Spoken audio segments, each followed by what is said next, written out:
ez a vége itt. Jó Rádió idegenforgalmi műsora. Térjen be hozzánk!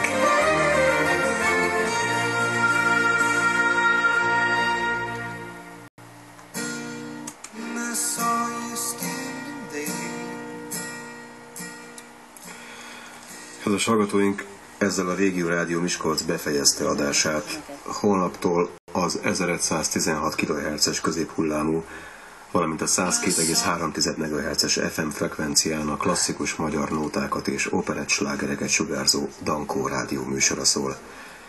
Köszönöm mindenkori figyelmüket, a 6 évtizedet a Régió Rádió Miskolc alkotóközössége és a jelenlegi stáb: Berta Judit, Bódis Attila, Brézai Zoltán, Bétót Erika, Gajdos Imre, Garami Zsuzsa, Hornyák Zoltán, Krausz Frigyes, Manzák József, Marosréti Ervin, Mács Ildikó, Obulányi Jánosné, Pilisi Csenge, Tarnóci László, Terenyei Tamás és Balogh Zoltán.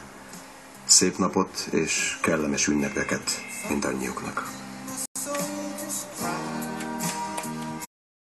A templom 48,5 méter magas tornyában 2 harang lakik.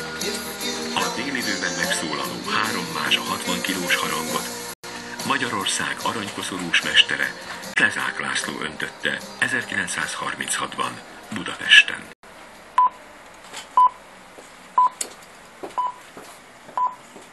Dél van.